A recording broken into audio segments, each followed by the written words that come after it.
ज्या सुरांमुळे मराठी रंगभूमीवरचा प्रत्येक पडदा अभिमानाने डोलला, ते सूर आजकालच्या बीट आणि रॅपमध्ये कुठेतरी हरवलेत.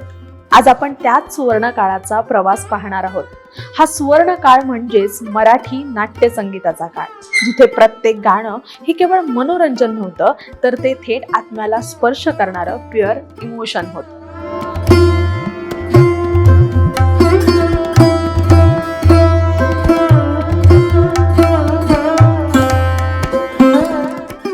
नमस्कार, मी इंदिरा. न्यूज अनकटच्या कलारंजन या विशेष कार्यक्रमात तुम्हा सगळ्यांचं मनापासून स्वागत करते. आता नाट्यसंगीत म्हणजे काय?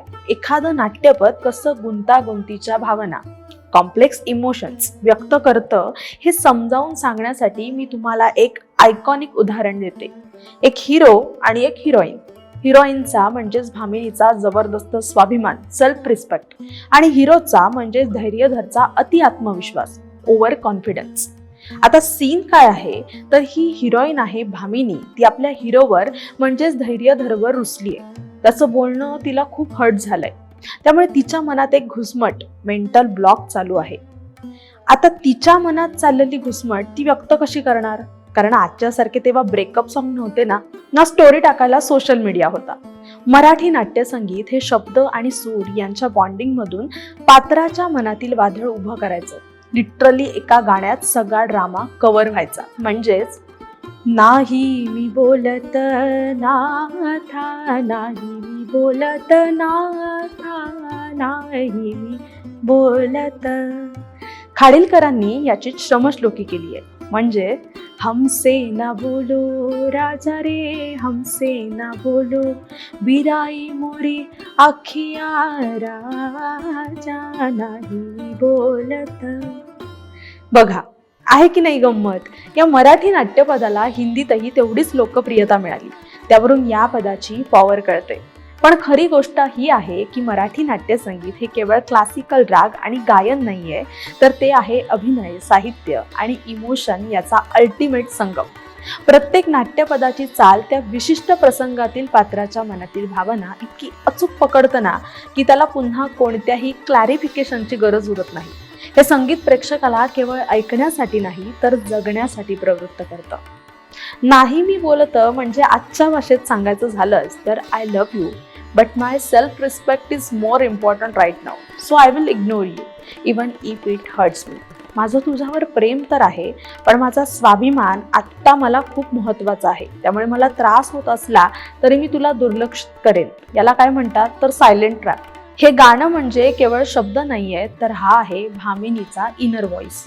रुसलेली असतानाही ती त्याला सांगतेय की तुझं प्रेम अजूनही माझ्या मनात आहे, पण माझा स्वाभिमान मात्र मोठा आहे. मित्रांनो, ही आहे मराठी संगीत नाटकाची जादू. नाट्यपद म्हणजे नाटकाच्या कथानकात एखादा मेजर इमोशनल ट्विस्टच्या वेळी येणारं गाणं. ते गाणं पात्राच्या मनातील भावना थेट तुमच्यापर्यंत पोहोचवतं. आजकाल गाण्यांमध्ये रोमॅन्स खूप स्ट्रेट फॉरवर्ड असतो. भावना जी असते ती थेट डिक्लेअर केली जाते. पण नाट्यपद तसं नाहीये. रुसवा असो, प्रेम असो वा विरह, नाट्यपद आतल्या गाभ्यातून तुमच्यापर्यंत पोहोचतं. उदाहरणार्थ, नायिका म्हणते नाही मी बोलत, पण तिच्या डोळ्यात प्रेम आहे. या कॉम्प्लिकेटेड फिलिंगमुळेच हे गाणं आजही लोकांच्या मनात होम डिलिव्हरी करून राहिलंय. नुसतं हेच नाही तर कशी या तजुपदाला वध जाऊ कुणाला शरण, अशी असंख्य मराठी नाट्यसंगीत. या सुवर्ण काळात संगीत तयार करण्यासाठी कोणतीही अत्याधुनिक साधनं नव्हती. गाणी ही मुख्यतः हार्मोनियम, तबला आणि तानपुरा या तीनच वाद्यांवर आधारित होती. आज जिथे असंख्य इन्स्ट्रुमेंट, सिंथेसायझर्स आणि ऑटोट्यून वापरून गाणी तयार होतात, पण तेव्हा केवळ या 3 वाद्यांवर तयार झालेली गाणी आजही टाइमलेस आहेत. यावरूनच त्यांची ताकद आणि शुद्धता सिद्ध होते. बीट आणि रॅप संगीतात आपण अनेकदा नुसत्या तालावर किंवा बीट्सवर थिरकत असतो. गाण्याचे शब्द किंवा त्याचा अर्थ काय आहे हे आपल्याला माहीतही नसतं. नाट्यसंगीत तसं नाहीये.